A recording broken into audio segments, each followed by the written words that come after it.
Hey, what up? This is Isaac Marcus, and in this video, I'm going to be sharing about one of my most used SEO tools. Right, I use this on a daily basis, and it's called Labrika.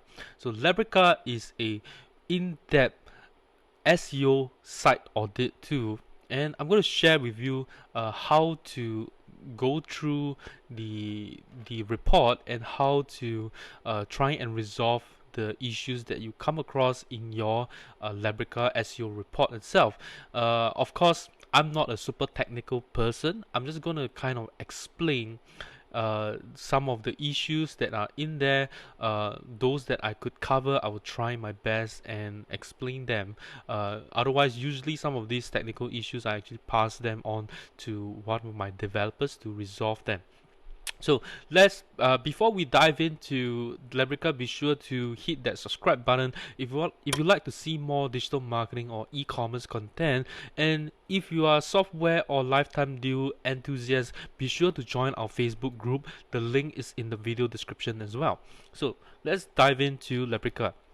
So this is Labrika, and this is the dashboard, and this is a site that one of the report has come up. So the first thing that, just like with some other tools such as Authoritas, the user interface is not very good. So what I usually do is I would zoom in, but because I use this on a frequent basis, I kind of learn to get used to it, and how to navigate around. Okay, so the cool thing is that you can easily reach their support over here by creating a ticket here. So this, just in case you are not sure how to handle certain technical issues that you come across in your Labrika report, you can easily reach out to support through the Labrika support by creating a ticket here, and they respond pretty quickly. And I would say that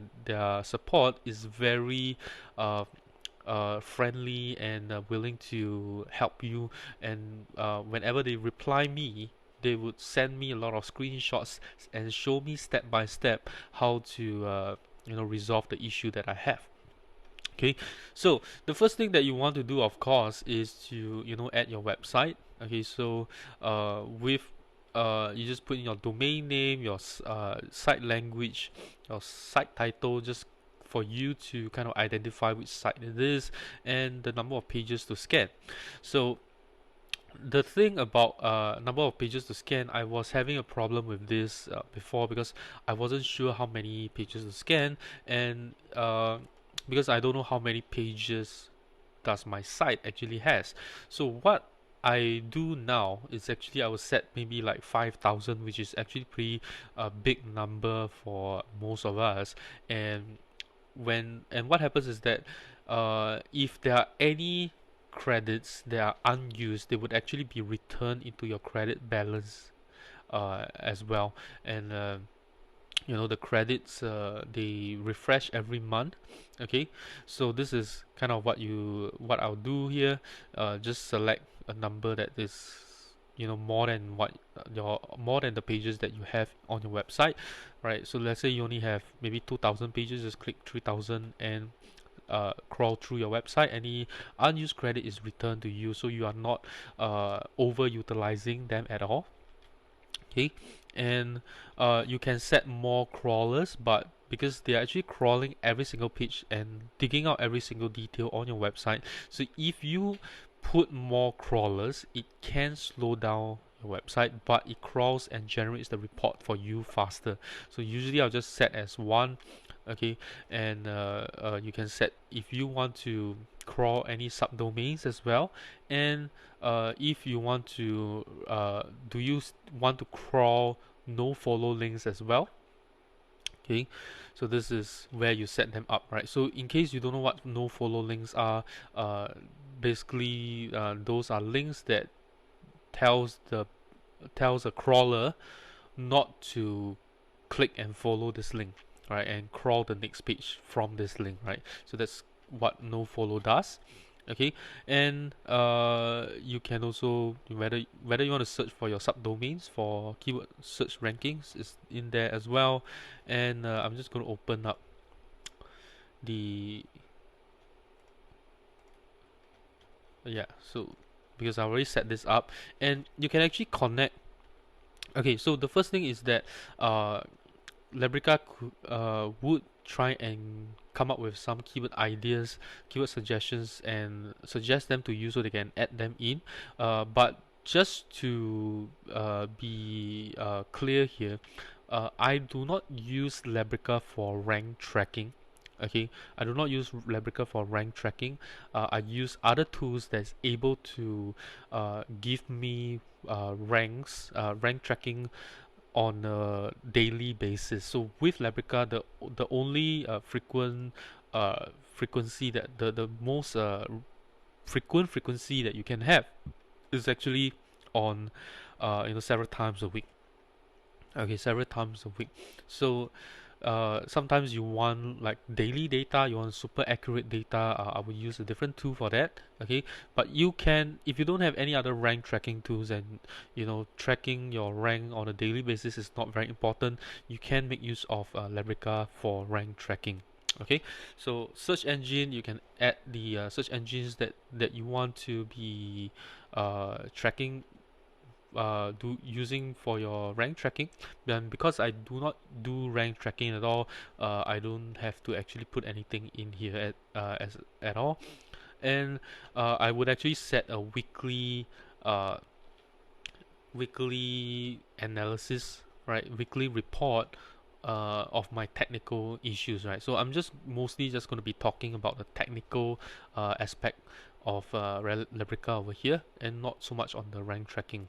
Okay, so the first thing is, of course, if you got the site rankings here, I'm just going to ignore them because I don't use them at all, right? So with the technical report, you will be able to get these datas over here. Okay, so we are going to go into the optimization. Sorry, this is keyword groupings. I don't. So this is not.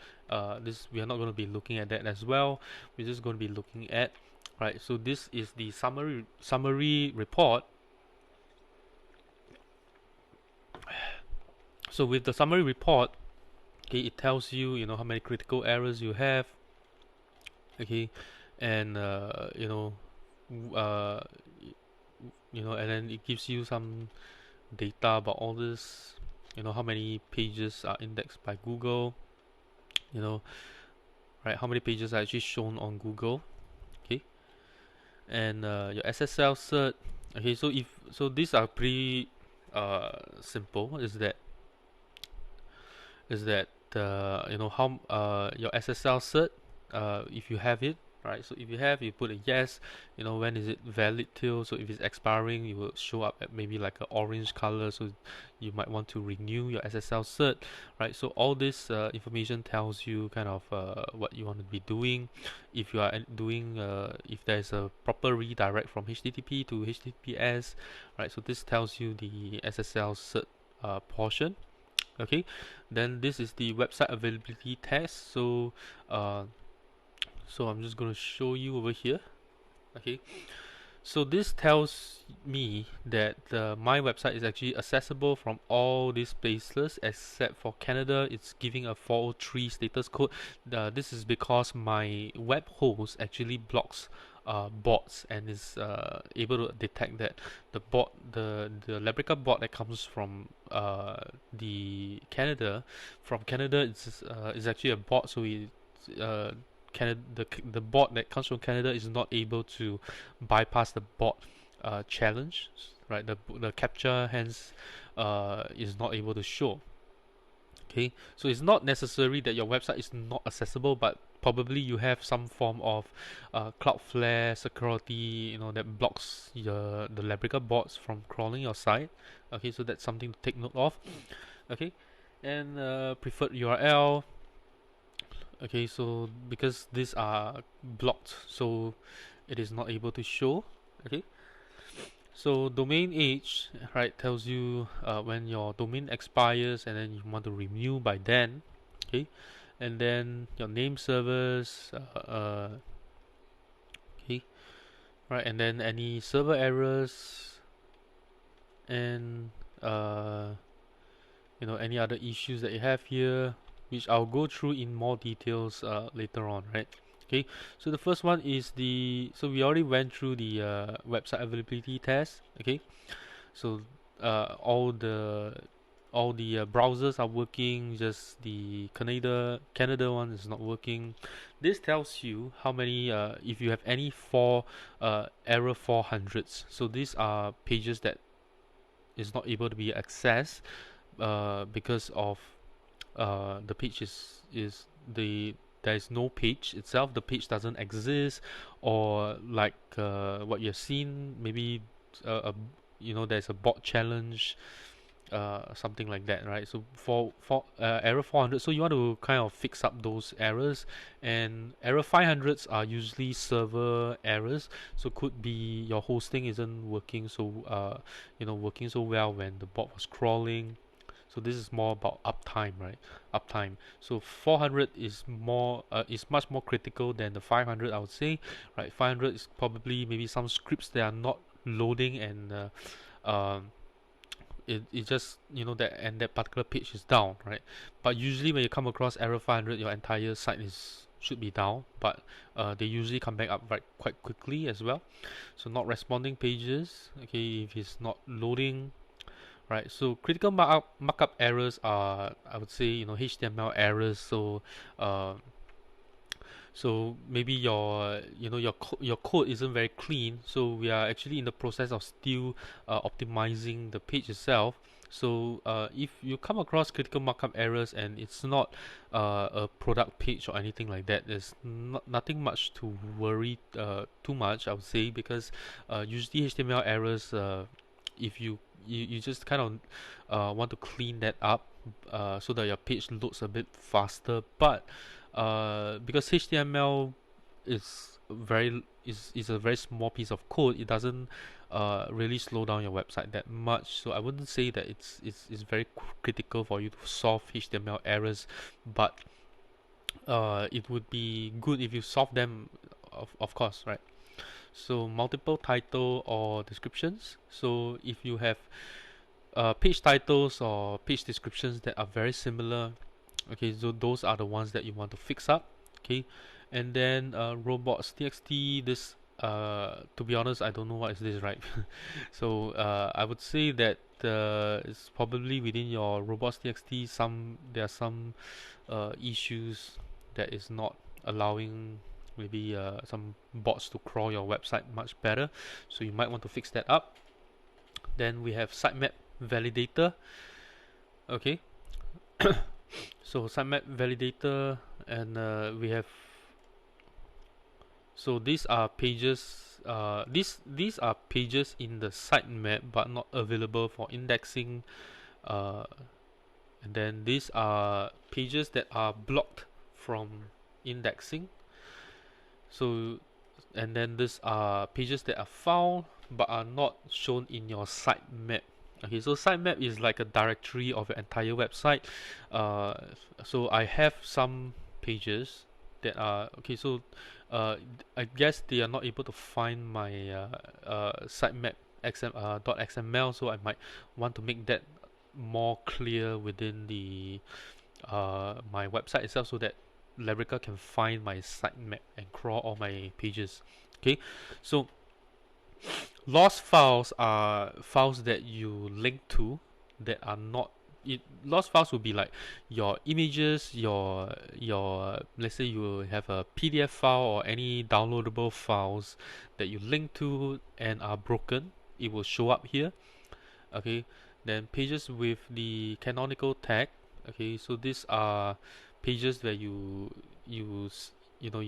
set a different canonical URL. So for example, if you run an e-commerce website, right, when you click on, let's say, the add to cart button, it will perform an action, and that URL could be something like the URL, then / question mark add to cart equals ID 13, something like that. So it tells the your website that you're adding this particular product into your cart page itself, something like that. So so usually this kind of identifier kind of URLs, you don't want them to be indexed in Google as well, because what happens is that you're going to have multiple duplicated pages on Google, and that's going to cause a lot of SEO issues for you. Hence, you use a canonical URL tag that tells Google that this main URL, this product page URL, is the main page, right? Is the main page, and you should only show this in the search results itself. Okay, large HTML pages. So these are pages that are, you know, very big in size, and take a long time to load. So you might want to optimize those pages. Okay, so we got external files here. So these are you know, these are actually CSS file and JavaScript files that are linking outside of my pages. So generally, it is recommended that you want images to load from your site. You want images to load from your site, but sometimes with JavaScript and CSS files, they come from a different website. Hence, it shows up in here. It's not a big problem, because usually for JavaScript, it is always loaded off your site, right? For images wise, you definitely want to upload that image onto your own site itself, right? That way it loads faster, right, rather than loading from someone else's server. And if there's any redirects between your domains, it's between different websites, it will show up in here. Any multiple redirects, so multiple redirects are like what I call redirect chain. And for example, you have iPhone 7, then you have iPhone X and iPhone 11. Okay, so let's say you are selling iPhone 7. iPhone 7 has sold out. So what you do is that you maybe delete the page and do a redirect to iPhone X, right? And then and then the same thing happens to iPhone X. iPhone X now becomes iPhone 11, right? So what happens is that if people go onto the iPhone 7 page itself, they are redirected to iPhone X, and then from iPhone X to iPhone 11. That's not what you want, because it is performing multiple redirects and taking a longer time to load the page itself. And then these are images, right? Whether there are any images that's missing the alternate tag, okay, and the title tag, or any other issues that is it's facing. Okay, this is a beta right now. So PageSpeed Insights tells you how fast your site is loading. Okay, but it seems like it's giving an issue here. It wasn't able to load. And then any security issues that is facing usually has to do with your SSL and error messages. Okay, any other error messages. Then we go into the SEO audit itself. Okay, SEO audits itself. So gives you an overview here, and then your competitors tells you where your competitors are, how many keywords you have, right? And just an overview in here, and your website and top 10 snippets. Okay, so where your website is ranked. Okay, so I guess this is actually from the rank tracking tool, so I am not sure these are all accurate, right? Because this was quite a while ago that this was tracked. Okay, so we got meta tag and H1 errors. So this page is showing, because there's a bot verification, right? So it thinks that there is less than 5 words over here, but actually we have set the meta description. It's just that Labrika's bot was blocked, right, and hence wasn't able to show this data. So page blocked from indexing. Okay, so so this particular page is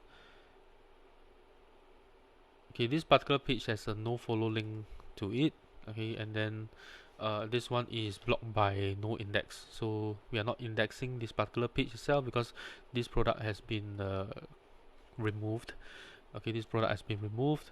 over optimization would be, you know, when you when your keyword its density is too high, it gives you an idea over here.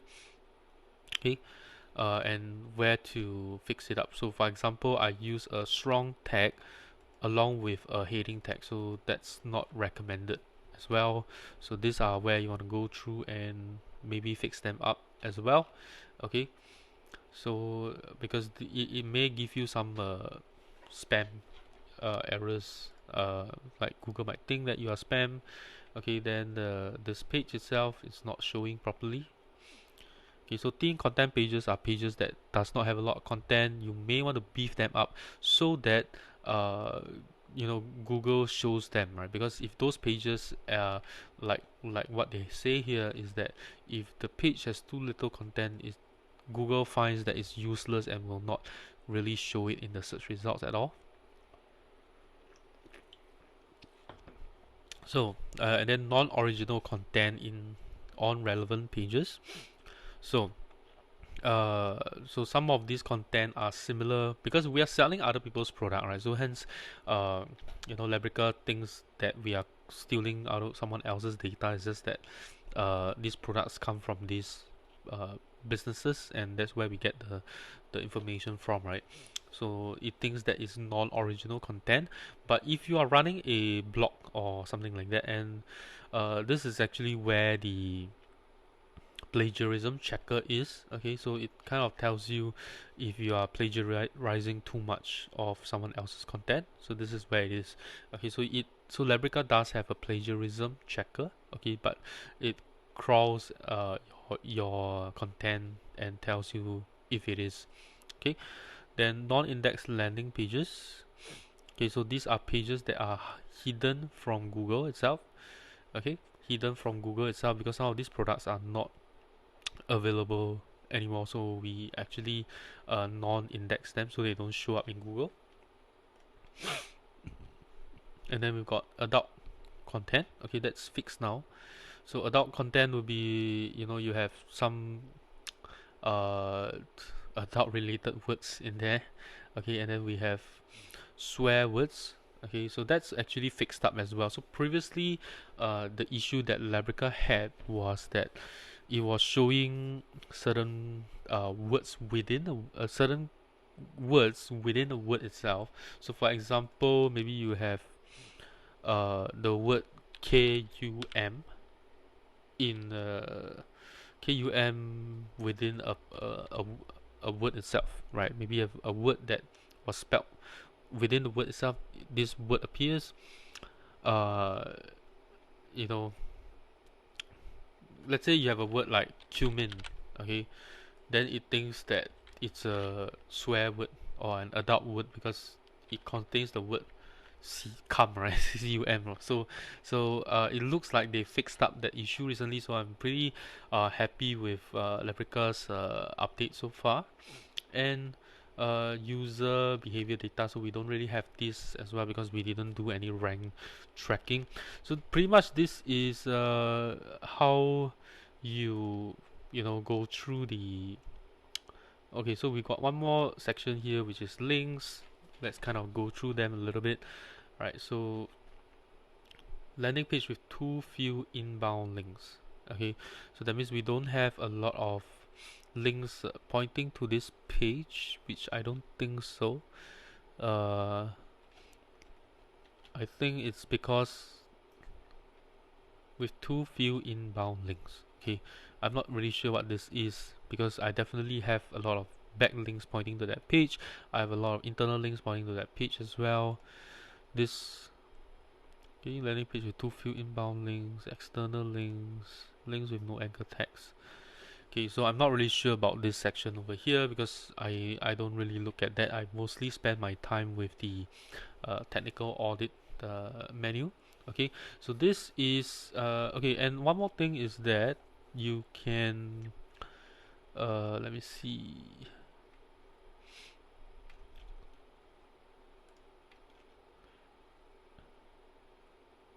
Okay, so I think that is all I have, and you can, and there's a new feature where you can actually invite your team members into Labrika itself right now. Uh, so you get unlimited sites that you can use with Labrika. It's just bound to whatever uh, credits that you have to use, right?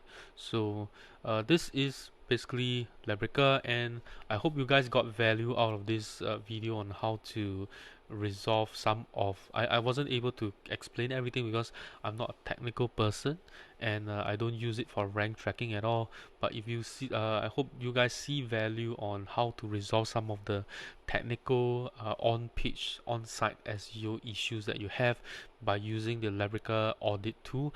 And I would say that Labrika's audit tool is very in-depth, and you can see every single detail that they are checking for. So if you have any other questions, feel free to comment below, and if you like my team to assist you with any site audit or resolve some of the issues that you face in your Labrika SEO report, feel free to reach out to me on my Facebook page, and we can actually help you to resolve those issues that are within your report itself. And that is all I have. I'll see you in my next video.